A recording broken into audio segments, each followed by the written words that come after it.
आज एक small cap mutual fund का पूरा डेटा आपके सामने रखूंगा। जानेंगे कि आखिर में लमसम और एसआईपी रिटर्न में कैसा परफॉर्मेंस देखने को मिल रहा है। किस म्यूचुअल फंड की बात कर रहा हूँ, थंबनेल देख के आप समझ गए होंगे। जी हाँ, Tata small cap mutual fund का पूरा आंकड़ा रखूंगा। Tata small cap direct fund का पूरा लमसम रिटर्न, एसआईपी रिटर्न का आंकड़ा रखूंगा और जानेंगे कि ऐसे म्यूचुअल फंड के साथ क्या स्ट्रैटेजी बनाना चाहिए। चलिए शुरुआत करते हैं। लेकिन आप में से बहुत ऐसे इन्वेस्टर हैं जिनको पोर्टफोलियो रिव्यू और डिज़ाइन को लेकर प्रॉब्लम है। डिस्क्रिप्शन बॉक्स में आए, डिटेल चेक करें और व्हाट्सअप नंबर के थ्रू कनेक्ट हो सकते हैं। चलिए शुरुआत करते हैं। यहाँ पे लमसम रिटर्न का आंकड़ा देखेंगे। आप यहाँ पे देख सकते हो पिछले एक महीने में इस म्यूचुअल फंड ने 2.44% का रिटर्न दिया है।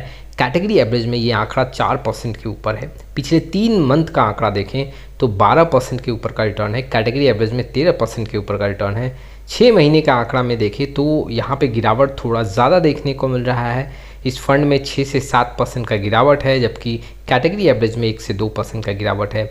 1 साल के आंकड़ा में देखें तो इस फंड ने 7% का रिटर्न दिया है। कैटेगरी एवरेज में भी 7% के आसपास का रिटर्न है। 2 साल में इस म्यूचुअल फंड ने 25% के ऊपर का रिटर्न दिया है, जबकि कैटेगरी एवरेज में करीबन 26 से 27% का रिटर्न है। 3 साल में 25% के ऊपर का रिटर्न है। कैटेगरी एवरेज में 23 से 24।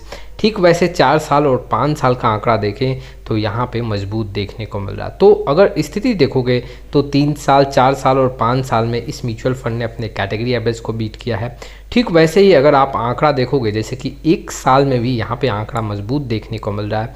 2 साल का आंकड़ा देखें तो थोड़ा कमज़ोर है और वहीं पे अगर मैं शॉर्ट ड्यूरेशन का आंकड़ा देखूँ तो यहाँ पे थोड़ा सा कमज़ोर देखने को मिला है। लेकिन अगर मैं लंबे समय का आंकड़ा देखूं तो Tata small cap mutual fund का परफॉर्मेंस काफ़ी अच्छा देखने को मिल रहा है। आंकड़ों के थ्रू अगर मैं डिसीजन लूं तो वाकई में हमें Tata small cap mutual fund के साथ कंटिन्यू करना चाहिए। अगर कोई आप यहां पे न्यू एसआईपी करना चाहते हो इस फंड को सिलेक्ट करके, तो भी आप स्टार्ट कर सकते हो। कुछ नेगेटिव पॉइंट यहाँ पे देखने को नहीं मिल रहा है रिटर्न के मामले में।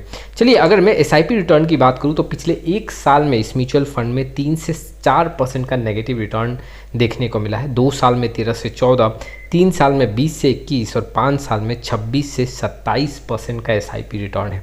अब आप में से बहुत ऐसे इन्वेस्टर बोलेंगे कि 1 साल और 2 साल में इतना कम रिटर्न क्यों देखने को मिल रहा है, पिछले 1 साल में नेगेटिव रिटर्न क्यों देखने को मिल रहा है। देखो, स्मॉल कैप कैटेगरी में अगर आप जाके चेक करोगे तो कई ऐसे म्यूचुअल फंड है जहां पे आप नोटिस करोगे तो पिछले 1 साल में 7 से 8% का नेगेटिव रिटर्न है। एसआईपी की बात कर रहा हूं।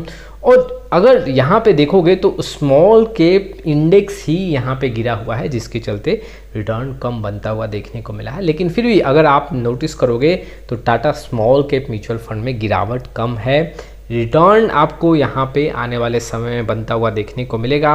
अगर ये पिछले 1 साल 2 साल में एसआईपी रिटर्न कमज़ोर देखने को मिल रहा है तो आने वाले समय में एसआईपी रिटर्न का आंकड़ा मजबूत होगा। यहाँ से स्मॉल कैप में आपको रिटर्न बनता हुआ देखने को मिलेगा।